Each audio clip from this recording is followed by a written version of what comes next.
Samsung a lancé très récemment les Galaxy A56, A36, mais également A26. Je vous avais déjà parlé des A16 quelques temps avant. Donc on va se concentrer aujourd'hui sur celui-là, le Samsung Galaxy A56. Pourquoi? Eh bien parce que c'est le plus haut de gamme du milieu de gamme chez Samsung, un smartphone extrêmement intéressant qui succède au Galaxy A55. On va regarder bien évidemment la partie photo, on parlera de l'autonomie, de l'écran pour le gaming et également regarder vos films et vos séries. Bref, vous allez absolument tout savoir sur le Galaxy A56 5G, même l'IA. Mais ça, on en parle un peu plus loin.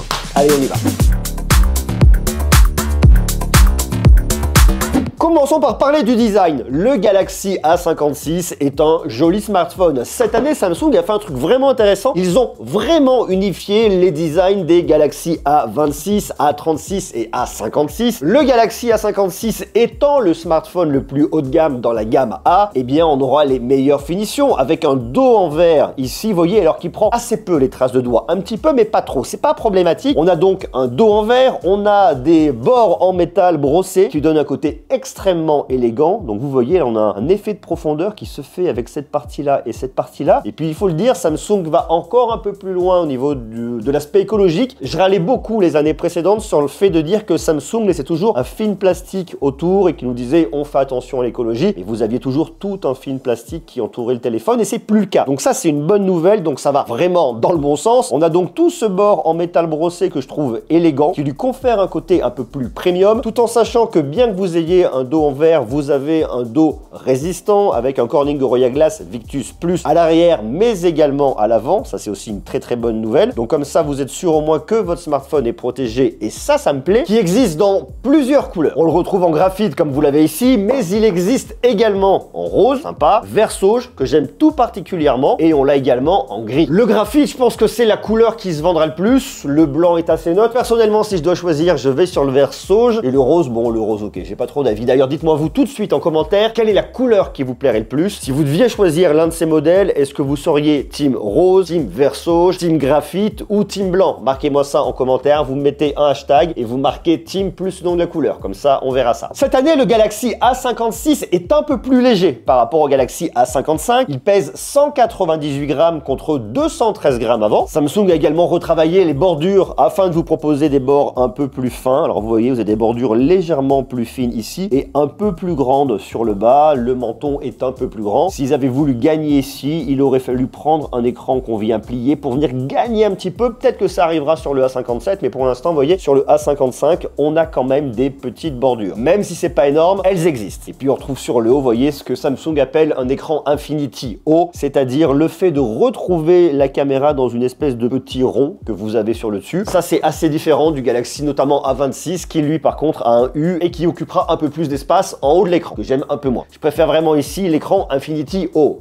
La vidéo d'aujourd'hui est réalisée en partenariat avec DreamMe qui nous présente son nouvel aspirateur robot, le DreamMe H15 Pro, qui arrive dans cette boîte-là. Il a plein de super technologies. La toute première, sa technologie Gap Free. On a la technologie bras robotisé High Descent Reach qui vous permet de nettoyer sur les bords avec précision. Et il y a un truc que j'adore, c'est qu'il détecte les poussées et qui descend une petite raclette qui s'abaisse en 0,2 secondes et qui va ensuite tout éliminer très facilement. Mais il y a également la couverture triple arête efficace avec 0 espace oublié. Ça permet d'atteindre des espaces difficiles de 2 cm. En plus de ça, le DreamMe H15 Pro s'incline complètement à 180 degrés et il a une très grosse puissance d'aspiration qui va jusqu'à 21 000 pascal. Il nettoie les sols avec la brosse à 480 tours par minute. Il élimine le sale et il coupe les poils et cheveux. Mais ça ne s'arrête pas là puisqu'il a également la technologie Tangle Cut. Cette technologie, c'est un racleur résilient à dents de peigne qui permet d'éliminer 1000 poils et cheveux secs ou mouillés à chaque fois grâce à une lame tranchante. Mais également la technologie Thermotub. Elle permet un nettoyage en profondeur avec le nettoyage automatique immersif à 100 degrés pour avoir une brosse qui est toujours propre. En plus de ça, la brosse et le racleur sont améliorés. Ils résistent à la chaleur jusqu'à 100 degrés sans se déformer et la brosse absorbe mieux les taches liquides pour limiter les résidus. En plus de ça, il y a un nettoyage automatique à double rotation qui démêle poils et cheveux. Sans oublier une technologie que j'adore, c'est la technologie Glide Wheel. Ça, c'est vraiment génial parce que lorsque vous prenez votre aspirateur, vous êtes guidé vers l'avant, vers l'arrière, vous ne faites faites quasiment aucun effort. On a plein de réglages dans l'application, vous pouvez lancer le nettoyage automatique par immersion standard, le séchage à grande vitesse. Je vous invite donc à cliquer sur le lien que je vous mets juste en bas dans la description pour tout savoir sur le Dreame H15 Pro qui est puissant, performant, enfin bref, vous savez tout. Cliquez sur le lien qui est juste en bas dans la description. Bon, parlons maintenant de l'écran, parce que c'est vraiment le sujet qui nous intéresse. On passe beaucoup de temps à regarder son smartphone, non pas sur la face arrière, s'en doutera, mais sur la face avant pour consulter tous ses contenus. Alors avant de vous dire ça, vous avez un capteur d'empreinte digitale qui déverrouille très bien, qui est assez réactif, ça c'est bien. Et ce qui est cool, c'est que l'écran est un peu plus grand que ce qu'on avait avant sur le Galaxy A55. On a un écran de 6,7 pouces de diagonale, alors qu'avant on avait un écran de 6,6 pouces de diagonale. Toujours une dalle Super AMOLED qui est extrêmement bien calibrée, que je trouve vraiment très jolie. Résolution Full HD+, avec un taux de rafraîchissement de 120 Hz, donc pour le gaming ça ira parfaitement bien, vous aurez absolument aucune mauvaise surprise ici. Un écran qui est lumineux, jusqu'à 1200 nits, c'est assez énorme. L'année dernière on avait un écran qui allait jusqu'à 1000 nits, donc cette fois-ci on voit que l'écran est aussi un peu plus lumineux. Pour autant c'est un smartphone qui prend soin de vos yeux, c'est du moins ce que nous dit Samsung, donc ça c'est plutôt une bonne nouvelle. Moi ce que je vous conseille le soir c'est de venir mettre le mode confort visuel, soit en adaptative, soit en personnalisé. Vous venez modifier un peu plus de jaune ou un peu moins de jaune, le mettez pas à fond, c'est pas très beau. Vous le mettez un petit peu en permanence. Moi, je le laisserai toujours un peu plus jaune. Je le trouve un peu bleu lorsqu'on le regarde comme ça. Le fait de le mettre un peu plus jaune, ça vous évitera de recevoir un peu trop de lumière bleue et ça protégera vos yeux. Donc ça, c'est plutôt une très bonne nouvelle. Quant à la fluidité des mouvements, je vous l'ai dit, on a un taux de rafraîchissement qui va jusqu'à 120 Hz. Vous le laissez en adaptative, il va se gérer automatiquement. Vous pouvez le mettre en standard, mais vous serez à 60 Hz. Vous allez gagner un peu au niveau de l'autonomie, mais l'expérience sera un peu moins bonne. Vous mettez en adaptative, comme ça au moins, vous êtes tranquille. Ce qui nous intéresse sur un smartphone, c'est bien évidemment ce qu'on va voir avec la partie écran et la partie design, mais bien évidemment, c'est tout ce qu'il a à l'intérieur. Et ça, c'est cool, puisque cette année, il y a un upgrade qui a été fait au niveau du processeur. On a un Exynos 1580 avec un modem 5G, c'est donc un smartphone 5G et c'est normal. L'année dernière, c'était un Exynos 1480, donc on a la dernière génération qui permet d'avoir un smartphone un peu plus performant et d'emmener l'autonomie un peu plus loin. L'autonomie, on en parle encore dans quelques instants. Je trouve que ce Galaxy A56 5G est vraiment extrêmement fluide sur l'ouverture, fermeture d'application de tous les côtés, ça réagit vraiment bien, c'est extrêmement réactif. Pour de vrai, hein, c'est vraiment très réactif. En plus de ça, vous avez 8 Go de RAM et vous avez le choix au niveau du stockage,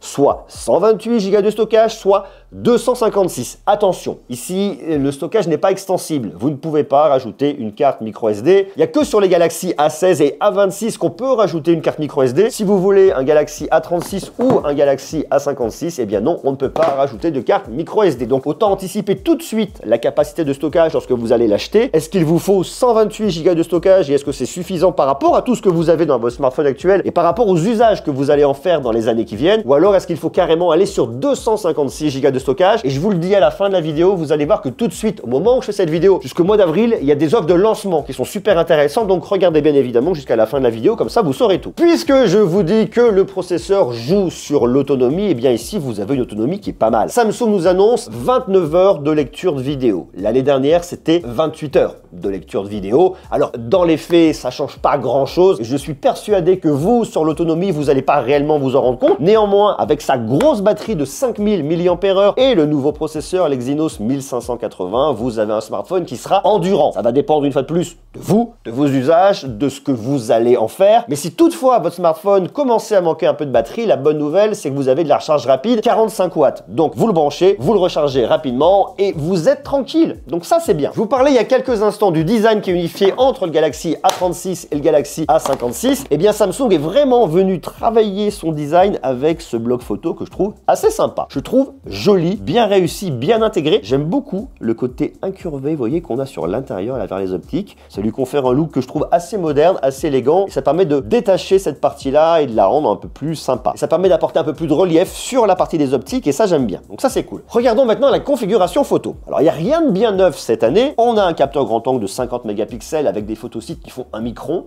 Donc, il captera assez bien la lumière en faible luminosité. On a bien évidemment sur ce capteur principal une stabilisation optique, du HDR. On a un capteur ultra grand angle de 12 mégapixels et un capteur macro de 5 mégapixels. mégapixels. La nouveauté cette année se situe au niveau de la caméra de selfie, puisque l'année dernière, on avait une caméra de 32 mégapixels. Cette année, on a une caméra de 12 mégapixels. 12 mégapixels, certes, mais avec du Super HDR. Super HDR que vous n'aviez pas l'année dernière. Donc, on aura une caméra avec un meilleur rendu. On regarde ça dans quelques instants. On a plein de modes au niveau de la photo et de la vidéo. Vous avez le mode photo là, bien évidemment, le mode vidéo, le mode portrait, le mode amusant. Et là, vous avez plein de petits trucs. Le mode vidéo pro, nuit, nourriture, panorama, macro. Il faut passer par ce mode-là pour lancer la macro. Lorsque vous êtes sur le mode photo classique, ça ne marchera pas. Pensez bien à venir mettre le mode macro ici. Ralenti, hyperlapse, double enregistrement, single take. De vous à moi, ce que vous allez utiliser, c'est le mode macro. Peut-être de temps en temps le mode nourriture. Pourquoi pas le mode nuit? Ça peut être intéressant. Mais le reste, vous n'allez pas l'utiliser. Vous mettre en mode vidéo pro sur ce smartphone, je vois pas réellement l'intérêt. On est sur un smartphone milieu de gamme. Pour moi, il n'y a pas vraiment d'intérêt. Dans l'ensemble, les photos sont pas mal. Ce que je lui reproche, c'est des fois de pas très bien gérer son exposition. Je trouve que par exemple ici, c'est un peu surexposé sur cette partie-là. Et vous allez voir qu'on va le retrouver un peu plus loin. On peut venir zoomer dans l'image. On passe sur l'ultra grand angle, on voit qu'on perd du détail, ce qui est normal, et que la colorimétrie est un peu moins bonne. À savoir ici que moi j'ai pris des photos en mode 12 mégapixels, c'est-à-dire que je regroupe plusieurs pixels pour faire un seul et même gros pixel pour gagner en netteté et en dynamique. Ensuite, je peux venir zoomer en x2, x4 et je vais jusqu'au x10. Alors si vous regardez, le x2 c'est pas mal parce que comme on est sur un gros capteur de 50 mégapixels, on zoome dans le capteur et la qualité est assez correcte. Un peu partout, on n'a pas de bruit et ça fonctionne bien. Dès qu'on arrive sur le x4, on commence à avoir un peu plus de bruit dans l'image. On le voit notamment ici, vous voyez, au niveau du nuage,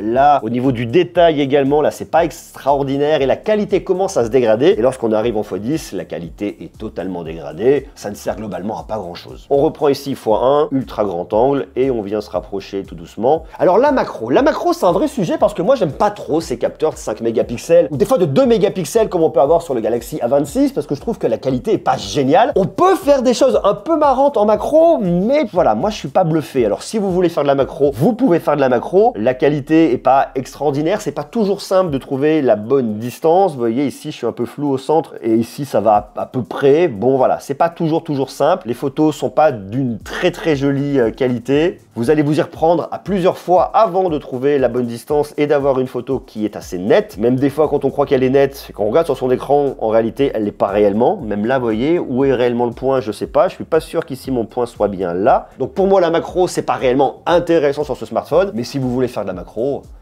vous pouvez. Bon. Ok. Après, dans l'ensemble, les photos sont quand même plutôt pas mal. Une fois de plus, grand angle, ultra grand angle. Jusqu'au x2, je dirais, c'est convenable. Au-delà de ça, on n'y va pas. La caméra de selfie est pas mauvaise, très honnêtement. Le fait d'avoir mis le capteur 12 mégapixels avec le Super HDR donne un rendu qui est assez correct. En plus de ça, vous avez deux possibilités. Soit vous prenez comme ça, soit vous mettez en ultra grand angle, si on peut réellement parler d'ultra grand angle sur une caméra de selfie. En tout cas, on peut venir élargir un peu la photo. C'est pas mal. À contre-jour, il a un peu plus de mal avec le soleil qui est juste derrière, au-dessus des nuages, c'est un peu plus difficile pour lui, donc bon, le Super HDR, pourquoi pas, mais ça fait pas non plus de la magie, hein. Mais dans l'ensemble, les photos sont assez bien, la qualité est bonne, il y a du détail, donc pour moi, la caméra de selfie est plutôt bien. Et je vous le disais, je trouve qu'il a du mal au niveau de l'exposition. Là, je suis sur un mode photo complètement classique, je prends en photo mes chaussures, et là, elles sont totalement surexposées, vous voyez. Là, il a du mal, donc là, je suis sur le mode classique, 12 mégapixels, et il a du mal avec mes chaussures, alors je zoome pour vous montrer qu'elles sont pas blanches, elles sont même assez sales, donc quand vous voyez les chaussures comme ça, vraiment extrêmement blanches, c'est que d'un point de vue logiciel, c'est pas extraordinaire. Peut-être que Samsung apportera des correctifs. Après, on est sur un smartphone milieu de gamme, on va pas non plus s'attendre à ce qu'il fasse de la magie, mais c'est vrai que vous voyez les résultats là, il est un peu surexposé, et je l'ai vu aussi un peu par endroit au niveau du ciel, donc dans l'ensemble, les photos sont bonnes, mais ça pourrait être encore un peu mieux. Et je vous montre un peu la vidéo à l'arrière. Vidéo stabilisée, stabilisation optique, ça c'est quand même pas mal. Plutôt bien stabilisé, assez réactif. Alors je peux passer en ultra grand angle, on va perdre la stabilisation. Je peux aller en x2, x4, x10 en zoomant dans l'image, ça décale un petit peu, vous voyez, on le voit sur le côté là. Lorsque je zoome très légèrement, c'est quand même pas mal, hein. Plutôt bien stabilisé, vous voyez, comme ça fonctionne bien, et pour venir filmer, c'est bien. Là, je suis en 4K 30 images par seconde, c'est le max que je peux faire, mais c'est assez efficace. La caméra de selfie, pas stabilisée, par contre celle-là, je suis uniquement en Full HD 30 images par seconde, ce qui est pas le mieux pour la création de contenu, mais on est sur un smartphone milieu de gamme, dans le haut du milieu de gamme, donc il n'y a pas de mauvaise surprise ici, ça fait le boulot, néanmoins, vous voyez, ça fonctionne quand même pas mal. Au niveau de l'algorithme, là il y a plutôt le soleil derrière. Sur les contre-jours, dans l'ensemble, c'est quand même pas mal. Même si vous ne pouvez pas rajouter de carte micro SD pour avoir une extension de stockage, vous avez la possibilité d'avoir deux cartes SIM, deux cartes nano SIM, une carte pour vous, une carte pour le travail. Vous pouvez en plus de ça avoir une eSIM, donc une carte nano SIM physique, une eSIM si vous le souhaitez, et vous pouvez en plus de ça avoir deux eSIM. Donc si vous ne voulez pas de carte nano SIM physique, vous pouvez prendre deux eSIM et vous êtes tranquille. Donc vous avez une très grande polyvalence ici. Il y a un autre point qui pour moi est extrêmement important, vous avez 6 ans de montée d'OS et 6 ans de mise à jour de sécurité. Donc pendant 6 ans, vous êtes tranquille. Ça, c'est valable bien évidemment sur le Galaxy A56, mais également sur le Galaxy A36 et aussi sur le Galaxy A26. Donc ça, c'est vraiment super cool. Il est en plus de ça certifié IP67, résistant à l'eau et à la poussière. On l'avait déjà l'année dernière sur le Galaxy A55. Et puis en plus, il a l'expérience logicielle One UI que j'adore et que je trouve vraiment très bonne. Dans les réglages, c'est vraiment super simple. Vous y retrouvez tout de suite. Vous avez des couleurs pour vous repérer très facilement. L'expérience est simple, lisible. Là, vous avez votre centre de contrôle. De l'autre côté, vous allez avoir toutes vos notifications. Personnellement, j'aime beaucoup. Alors, puisqu'on parle de logiciel, on va parler d'intelligence artificielle parce que dans ce smartphone, vous avez quand même pas mal d'intelligence artificielle. L'année dernière, on avait déjà Entouré pour chercher par Google qu'on retrouve une fois de plus cette année. Par exemple, je vais aller dans une de mes photos. Là, vous voyez, j'ai mon blouson. Je laisse appuyer ici. Il se met en grisé et je n'ai plus qu'à entourer, hop, la marque là. Lui, il fait une recherche sur Internet et il reconnaît tout de suite la marque Superdry. Cette vidéo n'est pas réalisée en partenariat avec Superdry ou avec personne.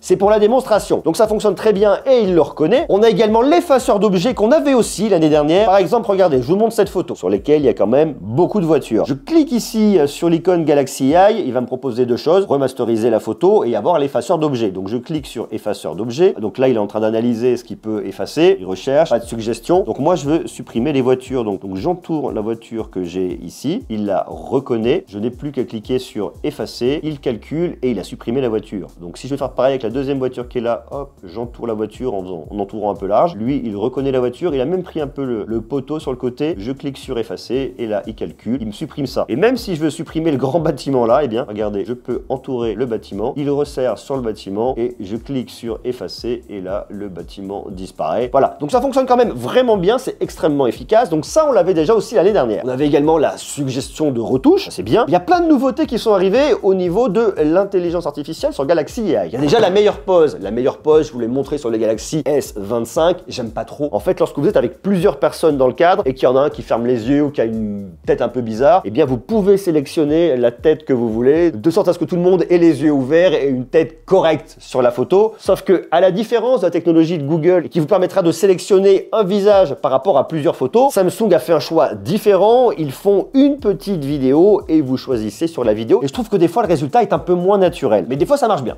Bon, ça dépend. On a également les filtres personnalisés. Et les filtres personnalisés, c'est très marrant. Par exemple, vous arrivez ici, vous voulez faire une photo. Par exemple, là, je me mets en photo, caméra de selfie, comme ça, on peut se voir en même temps. Je viens sur les filtres, juste ici. Et là, je clique sur le plus, vous voyez, hop, le plus là. Et là, il va me demander de choisir une photo et ça me permettra d'appliquer un filtre par rapport à la photo, par rapport à l'ambiance de la photo. Par exemple, je vais prendre cette photo-là en extérieur. Donc, lui, il regarde et il va m'appliquer le filtre ici. Donc, vous voyez, je suis tout de suite beaucoup plus grisé. On était sur une photo avec pas mal de gris. Là, je suis assez grisé. Lorsque je laisse mon doigt appuyé, vous voyez, ça c'est la colorimétrie classique. J'enlève le doigt, c'est celle de la photo. Je peux choisir une autre photo, je le souhaite également. Je vais prendre par exemple, eh bien celle-là, qui est très orangée. Donc là, il est en train de calculer. C'est tout de suite beaucoup plus orangé. Et après, je peux resserrer sur une partie de la photo en me disant, ben, en fait, moi, je veux vraiment cette couleur qu'il y a ici, là, par exemple, pour vraiment avoir ces teintes-là. Donc, je clique sur terminer. Et là, je vais vraiment avoir cette teinte-là. Et là, pour le coup, je suis très orange. Ce qui est intéressant, c'est que si vous avez une photo et que vous aimez l'ambiance de cette photo, ou pourquoi pas une photo d'un créateur dont vous aimez réellement le travail, eh bien vous pouvez vous inspirer de sa colorimétrie ici très facilement. Donc ça c'est bien. En plus de ça, je peux les personnaliser et donner un nom au filtre. Je le souhaite. Bon là en orange, la démonstration n'est pas extraordinaire, vous l'aurez compris. Et vous pouvez aller loin et totalement personnaliser vos photos par rapport à ça. Et c'est génial. Et surtout, vous le verrez au moment où vous allez faire une photo. Donc ça c'est vraiment bien. On a également le montage par IA qui existe, c'est-à-dire que si vous avez plein de vidéos, vous laissez l'IA choisir les meilleurs moments pour vous faire un montage. Vous avez également la sélection IA, le fait de lire à haute voix. Vous pouvez avoir bien évidemment Gemini Gemini, il faut installer l'application. Et puis là, j'ai Bixby. Je laisse mon doigt appuyé et je parle à Bixby. Et donc là, vous lui posez toutes vos questions comme vous allez le faire avec Gemini. Comme vous allez le faire avec Gemini, à peu près. Vous pouvez toujours installer l'application Gemini sur votre smartphone. Et puis, il y a une nouveauté qui est vraiment intéressante, c'est la Nowbar. La Nowbar, vous la retrouvez dans vos paramètres. Vous allez ici, écran de verrouillage et Always on Display. Et vous descendez, vous avez la Nowbar. La Nowbar, elle est très cool. Pourquoi? Parce que c'est une barre que vous allez avoir sur votre écran de verrouillage. Vous allez pouvoir voir les applications qui sont en cours. Par exemple, là, je vais me mettre une horloge. Hop, je mets mon horloge. Je vais mettre de la musique sur Spotify. Je mets de la musique sur Spotify. Je baisse le son pour des questions de droit d'auteur. Et je ferme. Et là, vous voyez, hop, double-clic ici. Et là, je mets ma Nowbar avec ici ma musique qui est en train d'être diffusée et ici mon chronomètre. Et c'est super fluide, regardez. C'est là où je montre toute la fluidité du smartphone, ça réagit vraiment bien, c'est extrêmement réactif, donc ça c'est plutôt une très bonne nouvelle. Et lorsque vous déverrouillez et que vous sortez de vos applications, vous cliquez juste en haut ici, et par exemple, là regardez, je vais retrouver mon minuteur. Donc c'est plutôt complet, c'est bien, c'est pratique, j'aime bien. Et alors, si vous revenez ici au niveau des paramètres, vous allez voir que sur la Nowbar, vous pouvez choisir ce qui va être dedans. Samsung Health, l'horloge, l'enregistreur vocal, Samsung Note, le partage d'urgence. Donc vous pouvez venir choisir le contenu qui va s'afficher dans votre Nowbar. Vous avez également le lecteur multimédia, vous l'avez vu avec Spotify, et il y a le mode actuel. Le Samsung Galaxy A56 5G est donc un smartphone complet. Si vous cherchez un smartphone dans le milieu de gamme, mais plutôt dans le haut du milieu de gamme qui est assez équilibré, eh bien vous pouvez aller vraiment sur le Galaxy A56 5G. Ce que j'aime beaucoup, c'est son très bel écran, très bien calibré, très bien maîtrisé par Samsung. Ça, c'est vraiment bien, très grand, 6,7 pouces, lumineux, qui prend soin de vos yeux. Il y a beaucoup d'avantages. C'est un smartphone qui est aussi très réactif avec son processeur, donc ça c'est quand même aussi une très bonne nouvelle. Les photos sont correctes sans être extraordinaires. Vous avez quand même beaucoup d'intelligence artificielle avec des fonctionnalités essentielles. Vous n'allez pas aller aussi loin que ce que vous avez sur les Galaxy S25. Néanmoins, vous avez quand même pas mal d'IA et ça c'est intéressant. L'autonomie est aussi bonne. Vous avez une grosse batterie. Il est élégant. Bref, c'est un très beau smartphone. Et justement, il y a des offres qui sont super canons puisque le Galaxy A56 5G coûte en version 128 Go de stockage 499 €. Et la version 256 Go de stockage est à 549 € et jusqu'au 13 avril 2025, eh bien Samsung double votre stockage puisque vous avez le 256 Go de stockage au prix du 128 Go de stockage, bien évidemment. S'il vous intéresse, je vous mets un lien juste en bas dans la description. Et puis si vous vous posez la question et que vous hésitez entre d'un côté le Galaxy A26, le A36, le A56 et pourquoi pas le A16, j'ai fait une vidéo juste ici qui vous aidera à faire votre choix.